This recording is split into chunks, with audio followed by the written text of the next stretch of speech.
हाँ, आपका शुभ नाम? मैं सूरजमाल सिंह नीमराणा, कार्यकारी प्रदेश अध्यक्ष गौग्राम सेवा संघ राजस्थान। हाँ, आज मैं स्वामी ज्ञान स्वरूपानंद गौ सेवा संस्थान काकाणी जोधपुर आया हुआ हूँ।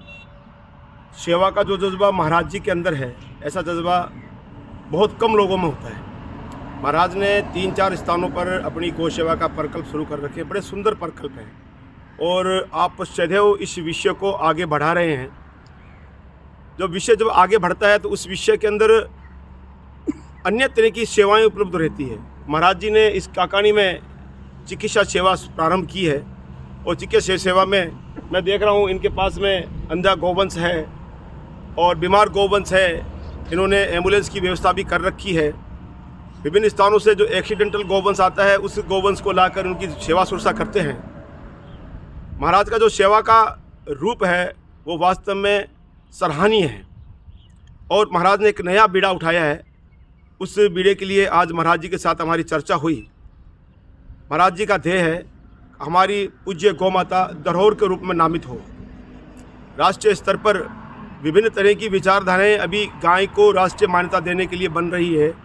जैसे एक विचारधारा है गाय को राष्ट्रीय माता बनाने की, एक विचारधारा है गाय को राष्ट्रीय प्राणी बनाने की, एक विचारधारा है गाय को राष्ट्रीय पशु बनाने की।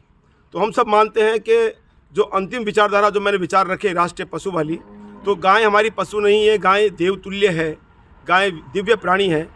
तो इसमें से दो जो परिभाषाएं हैं, दो विचार हैं, प्राणी के और राष्ट्रमाता के। तो जो प्राणी का जो विचार है वो सुंदर विचार है। यदि इस विचार को भी कोई आगे बढ़ाती है सरकार तो भी सुंदर बात है।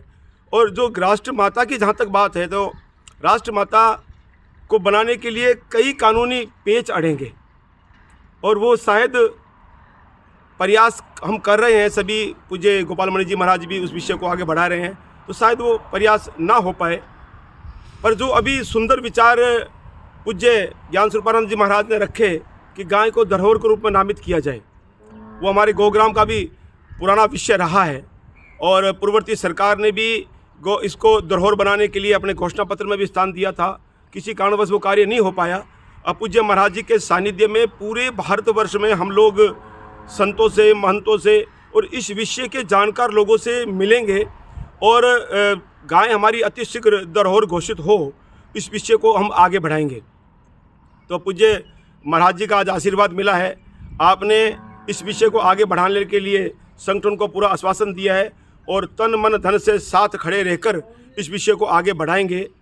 तो मेरा भी आप सभी से निवेदन है कि महाराज जी के इस पुनीत कार्य में सभी सहयोगी बने और पूज्य गौ माता को धरोहर के रूप में भारत सरकार नामित करे, राज्य सरकार नामित करे, इस विषय को आगे बढ़ाया जाए। जय गौ माता, जय गोपाल।